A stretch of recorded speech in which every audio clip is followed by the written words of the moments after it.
What if I told you that one of the most commonly consumed ingredients in your kitchen, something you probably eat every day, could be quietly damaging your body from the inside out?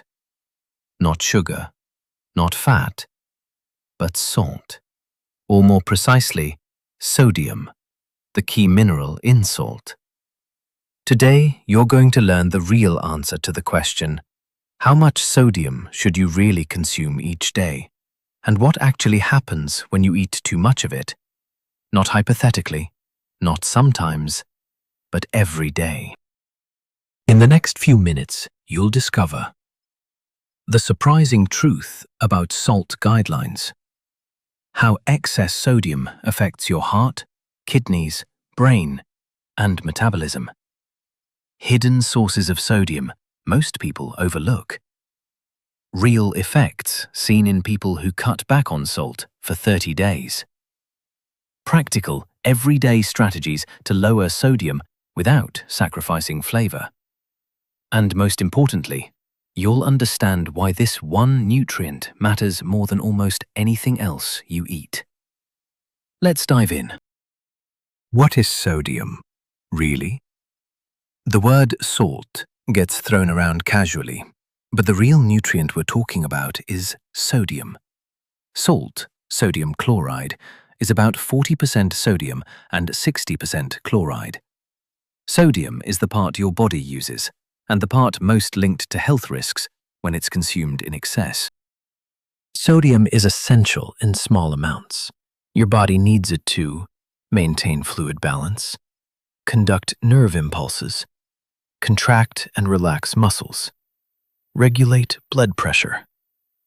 Without sodium, you couldn't live. But the key word is small amounts. Your body needs some, not excess.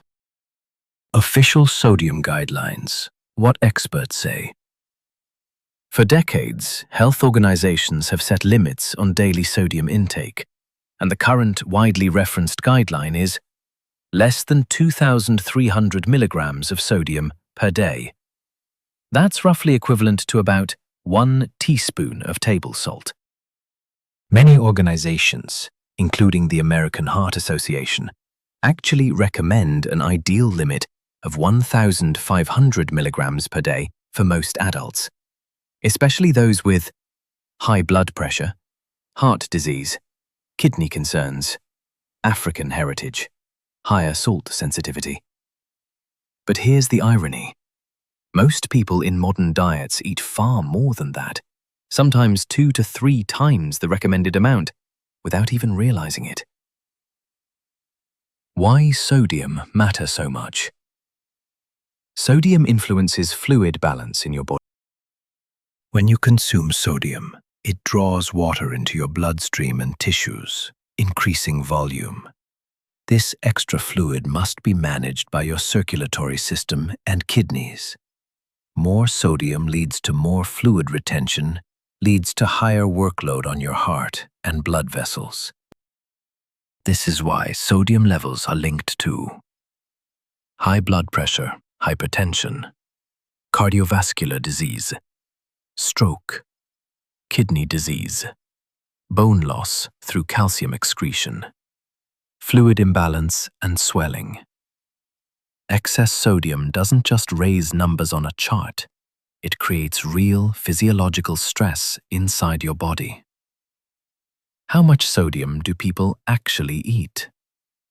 Surveys show that the average adult in the US consumes about 3,400 milligrams or more per day, significantly higher than the 2,300 milligrams limit. And that's even without added table salt. Most of this sodium comes from processed and packaged foods. In fact, about 70 to 75% of dietary sodium comes from packaged, processed, and restaurant foods, not the salt shaker.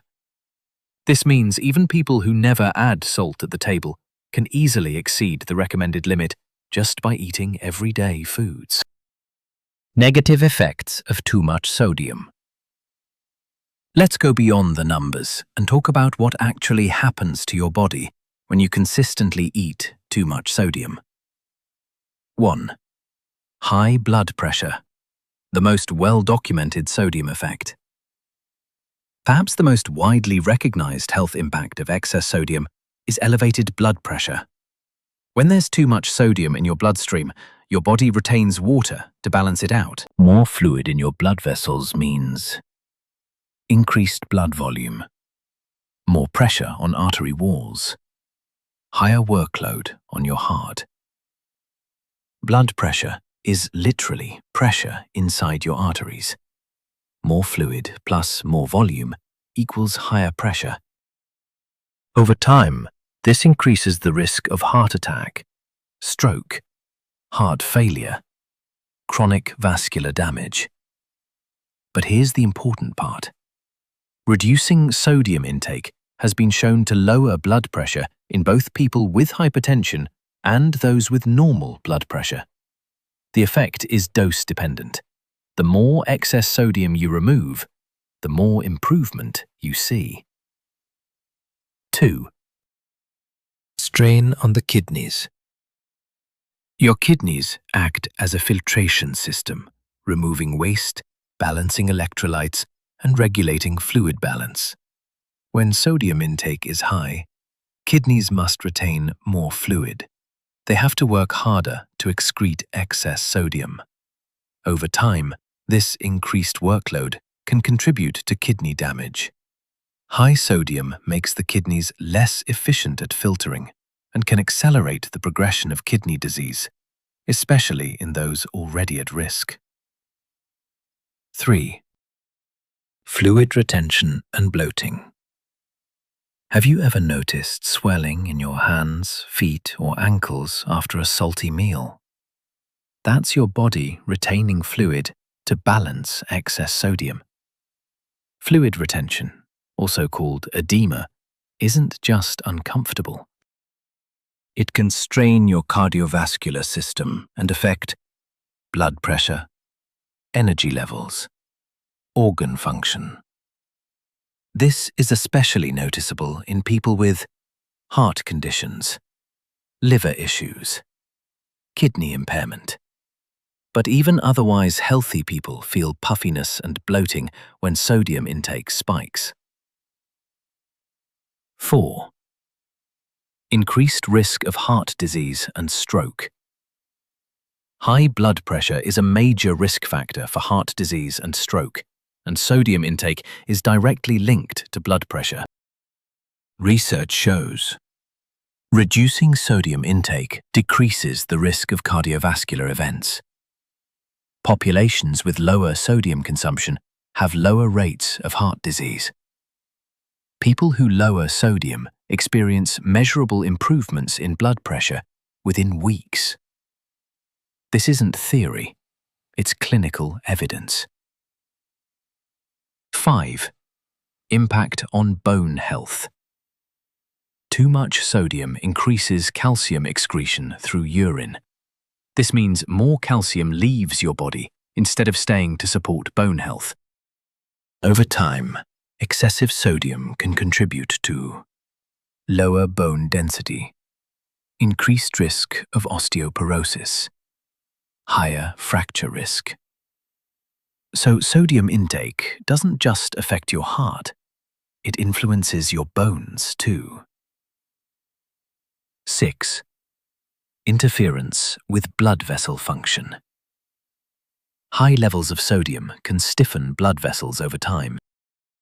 Healthy blood vessels expand and contract easily, allow smooth blood flow, maintain proper pressure. Excess sodium can impair this flexibility, making vessels less able to respond to changes in blood flow and pressure. Another mechanism that contributes to long-term cardiovascular risk. 7. Possible cognitive and neurological effects. Emerging research suggests that a high-sodium diet may affect brain health. Excess sodium can increase inflammation, impact cerebral blood flow, affect cognitive performance over time. Researchers are exploring links between sodium, blood pressure, and brain health, including risks for cognitive decline. hidden sources of sodium most people miss. If you think sodium only comes from the salt you add at the table, think again. Here are some everyday foods that are surprisingly high in sodium. Processed meats, bacon, deli meats, sausages, hot dogs, ham. These are often cured with salt and can contain hundreds or even over 1,000 milligrams in a single serving. Bread and bakery products. Bread doesn't taste salty, but it contributes significant sodium because many loaves contain 200 to 300 milligrams per slice. People eat multiple slices daily. This adds up fast. Canned soups and sauces. Canned soups, tomato sauce, soy sauce, and teriyaki sauces. These are major sodium contributors and often much higher than labeled as low-sodium options. Fast food and restaurant meals. Restaurant meals are often loaded with sodium for flavor and preservation. Even seemingly healthy options, salads with dressing, grilled chicken sandwiches, can be sodium traps. Snack foods. Chips, pretzels, crackers, cheese puffs. Snacks are often significant sources of sodium, especially when eaten frequently. Cheese and dairy products. Cheese, especially processed varieties, can be high in sodium. Even products like feta, halloumi, and cottage cheese contribute more sodium than most people expect. What happens if you reduce sodium for 30 days?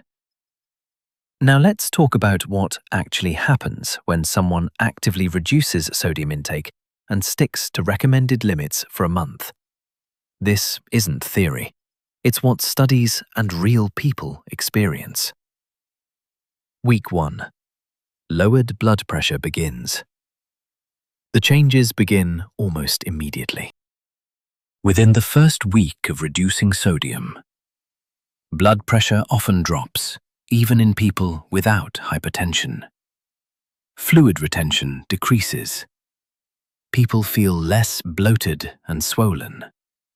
This happens because your body no longer needs to retain so much water to balance excess sodium.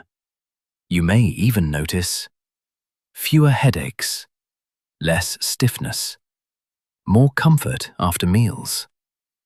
These early changes are subtle but real. Week 2. Better heart and kidney function. By the second week, your kidneys are processing sodium more efficiently. Your vascular system adapts to lower fluid load. Blood vessels become more flexible. These changes contribute to further drops in blood pressure and reduced cardiovascular strain. Week 3. Improved metabolic responses.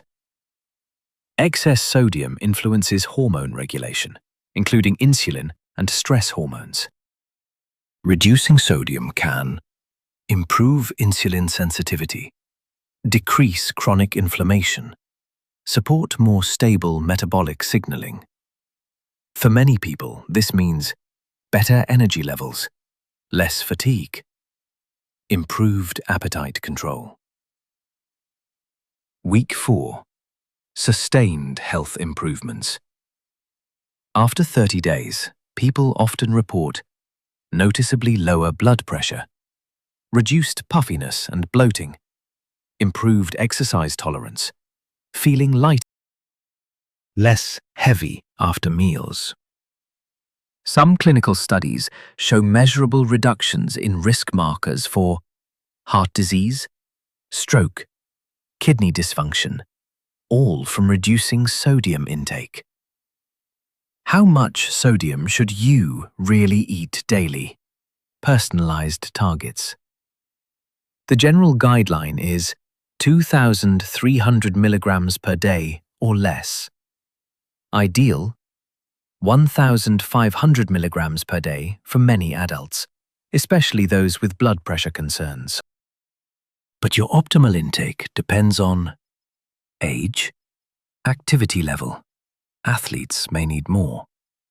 Climate/exercise sweat loss. Health conditions, heart disease, kidney issues. For most people, sticking between 1,500 to 2,300 milligrams per day supports healthy blood pressure and reduces long-term risk. Daily strategies to reduce sodium without losing flavor.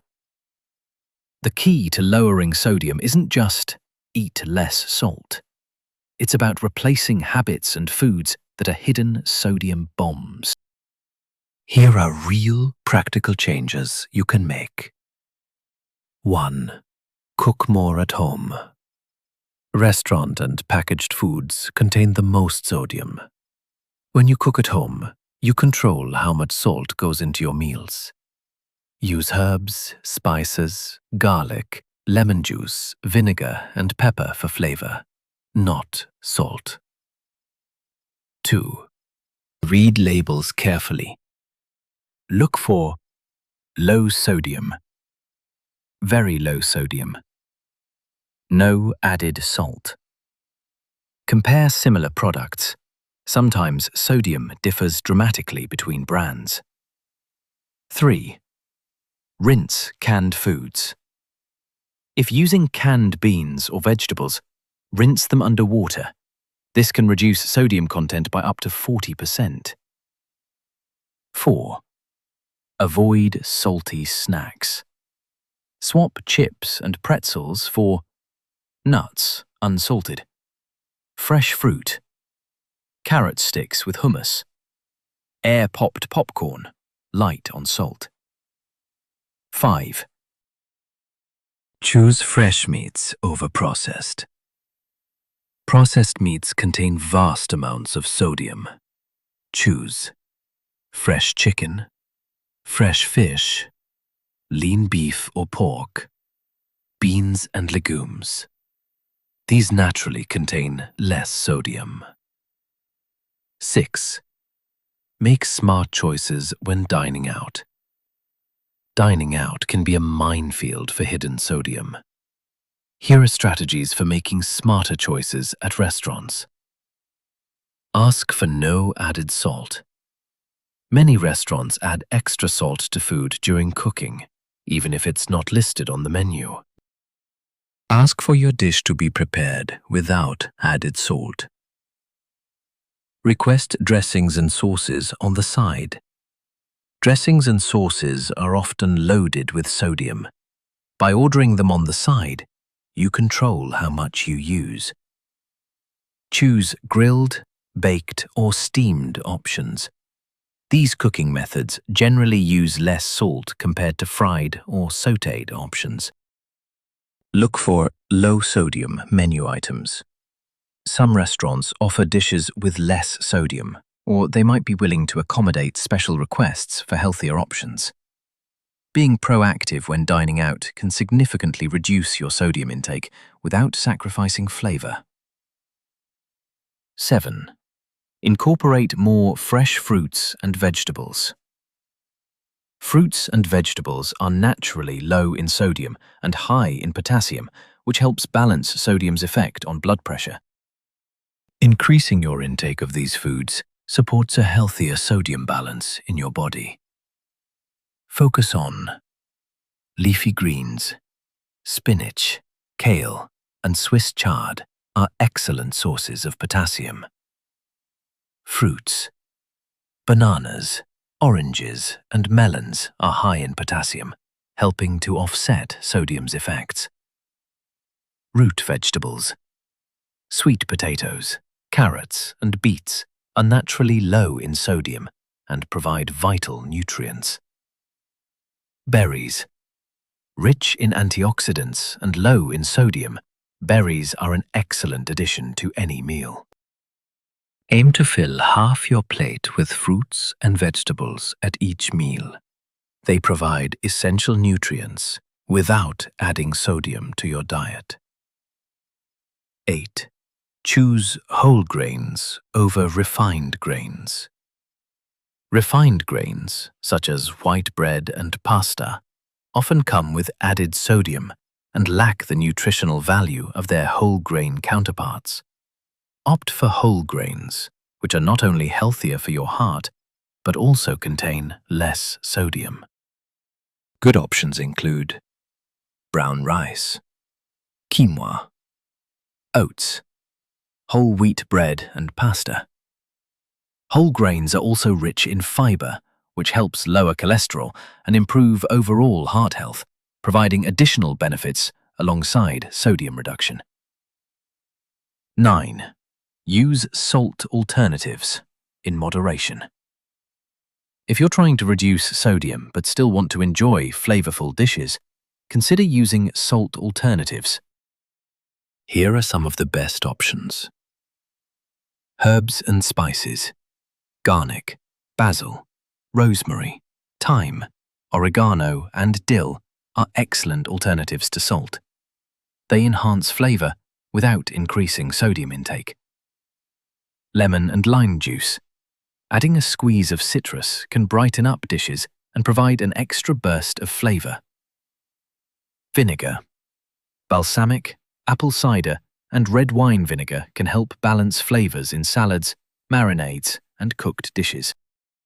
Salt-free seasoning blends. Many brands offer pre-made seasoning mixes that don't contain sodium, so you can enjoy flavor without adding extra salt. Using salt substitutes wisely can help reduce sodium intake without compromising taste. 10. Limit processed and fast foods. Processed and fast foods are notorious for their high sodium content. Whether it's frozen meals, canned soups, or convenient snacks, these foods are often packed with sodium to extend shelf life and enhance flavor. To minimize sodium, avoid heavily processed foods like canned meats, ready-made sauces, and pre-packaged snacks. Cook meals from scratch as much as possible, which gives you full control over sodium levels. If you do buy pre-packaged foods, always check the nutrition label and opt for low sodium or no salt added versions whenever possible. While convenience foods can be tempting, they're often one of the biggest contributors to excess sodium in the diet. The bottom line: moderation is key. While sodium is an essential nutrient that your body needs, too much sodium can have serious health consequences, especially over time. By being mindful of your sodium intake and making informed dietary choices, you can reduce your risk of high blood pressure, heart disease, stroke, and other sodium-related health issues. Here's a quick recap of the key steps to take control of your sodium intake. 1. Limit processed and packaged foods. They're the largest source of excess sodium. 2. Cook at home. Use herbs, spices, and fresh ingredients to create flavorful, low-sodium meals. 3. Focus on fruits, vegetables, and whole grains. These foods are naturally low in sodium and rich in potassium. 4. Be smart when dining out. Ask for no added salt, request dressings and sauces on the side, and choose lower sodium menu options. 5. Stay hydrated. Water helps your body flush out excess sodium and supports overall health. By following these simple strategies, you'll be well on your way to reducing your sodium intake and improving your overall health. What happens when you cut sodium for 30 days? Now, let's explore what happens to your body when you reduce sodium for 30 days. Week 1. Immediate drop in blood pressure. One of the first things that will happen when you reduce your sodium intake is a drop in blood pressure. Research shows that even a small reduction in sodium can lower both systolic and diastolic blood pressure within the first week. People who cut back on sodium often report feeling less bloated, less puffiness in the face and limbs, improved energy levels, and less fatigue. Week 2. Improved kidney function and fluid balance. Your kidneys are responsible for regulating sodium and water balance in your body. When you reduce sodium, your kidneys have less work to do and can operate more efficiently. By the second week of sodium reduction, many people experience improved kidney function, reduced fluid retention, decreased swelling and discomfort. Week 3. Enhanced heart health. After 3 weeks, the benefits of reduced sodium are becoming more apparent. Studies show that cutting back on sodium for this period can lead to lowered cholesterol levels, better circulation and less strain on the heart, reduced risk of cardiovascular events such as heart attacks and strokes. Week 4. Long-term health benefits. After a full month of reducing sodium, you will likely experience long-term benefits, including better blood pressure regulation, improved heart health, lower risk of stroke and heart disease. Many people who consistently reduce sodium find that their health improves across multiple areas, from weight management to overall well-being. Take control of your sodium intake. Sodium is an essential nutrient, but like many things in life, moderation is key. By reducing excess sodium in your diet and making small changes to your eating habits, you can significantly improve your health, reduce the risk of chronic diseases, and feel better overall. Start by 1. Cooking more at home. 2. Choosing fresh, whole foods. 3. Being mindful of processed foods. 4. Asking for adjustments when eating out. 5. Drinking plenty of water. With consistent effort, you can lower your sodium intake and experience significant improvements in your health in just 30 days. If you found this video helpful, don't forget to like, subscribe, and share it with someone who could benefit from these sodium reduction tips. Leave a comment below with your own strategies for cutting back on sodium or any questions you might have. Thanks for watching, and here's to a healthier, lower sodium future.